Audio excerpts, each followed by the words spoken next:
So there we were, 6 Austinites, 1 rental van, and the open road. Over 1,100 miles to our destination, a spring break of volunteering in the Grand Canyon.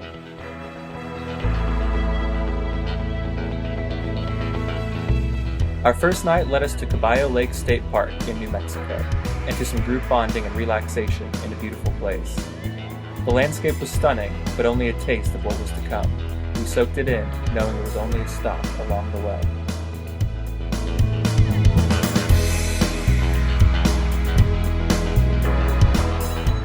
After a good night's sleep, we were back on the road and Arizona bound. The road eventually led us to Flagstaff, and Flagstaff led way to snow-filled forests and meadows, and before we knew it, we were curled up in our tents for a 19-degree night in the snow at the south rim of the Grand Canyon. The next morning introduced us to the Grand Canyon Veg crew, Mary Beth, Josh, and Greg, who led us down into one of the most stunning places on this earth.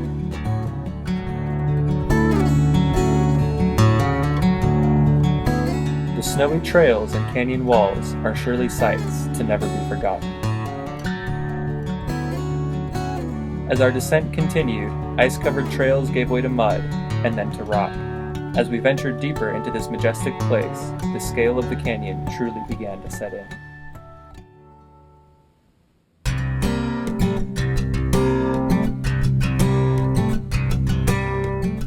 Farther down, peeling back the layers of time, brought us to the mighty Colorado River and our stop for the first night, Phantom Ranch.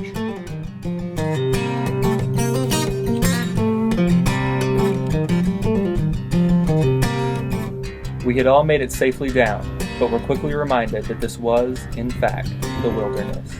After having trouble on his descent into the canyon, a gentleman had to be evacuated, and we were called on to assist in blocking trails and keeping the general public out of the rotor rush and away from the evacuation crews.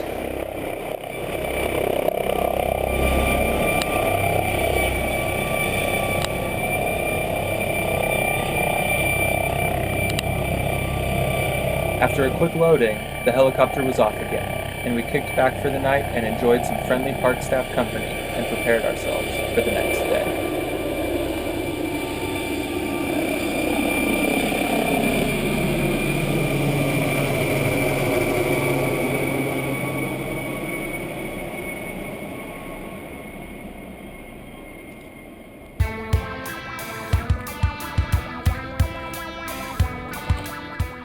Morning brought us 11 more miles of trail and some more beautiful views. Creek crossings led us to lunch at Ribbon Falls, and we completed our hike on to Roaring Springs for the night.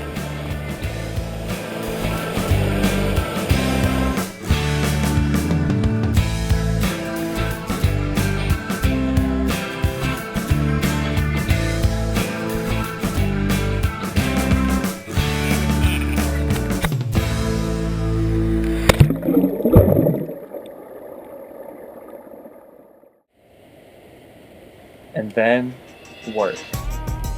We were on the hunt for tamarisks, an invasive species within the canyon. We hiked off the trail, through brush thick and thin, and left no stone unturned. We scrambled up and down every boulder field, dove head first into every brush pile, and every now and then, when the fire of tamarisk would ignite your eyes, murder a few plants.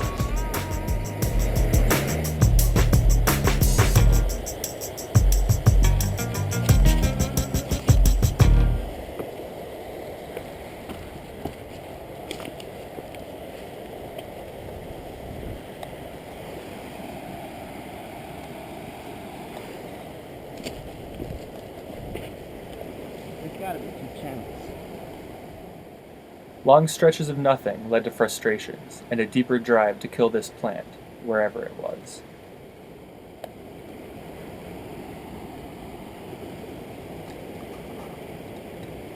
Every now and then, the canyon walls or Wandering Creek would force us back to the other side, but never for very long.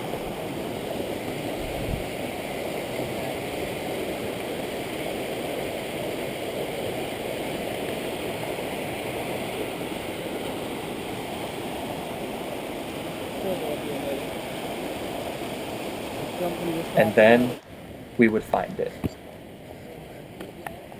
What's up, Catherine? Nothing. watching videos and I'm just sick of you. What's going on, guys? I'm trying to get this huge tamarisk tree out. I love you too. I love you too. And try and get that. Or maybe come in with the saw from above too, and that should work. How's it going on your side of the river? Man, we're killing it. We got some good stuff. Awesome. Well, kind of. We had like over 25 before Wow. 10, and then after 10, we've had like 4. Yeah, it's been a slow day over here. But it's been a lot of fun finding trails to keep going forward. Nice.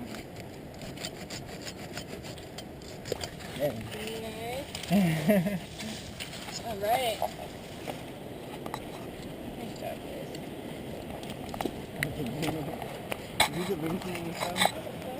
Definitely the most frustrating one. Good point for that. Made me sweat.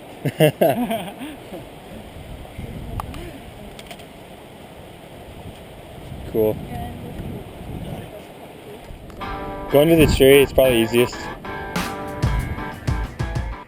Excitement couldn't last for long, though, as there were always more just around the corner or over the next boulder.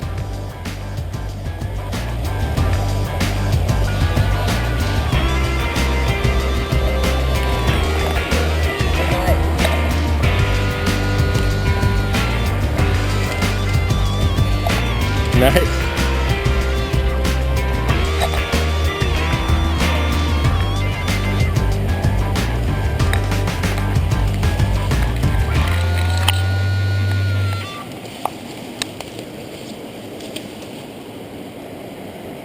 Our stay in the canyon quickly ended, though, and our time with the veg crew was over before we knew it.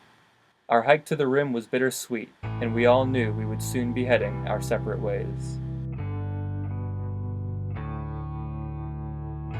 With one last night at Indian Gardens, our trip was complete, and a 2-day drive to Texas, all the time we had left.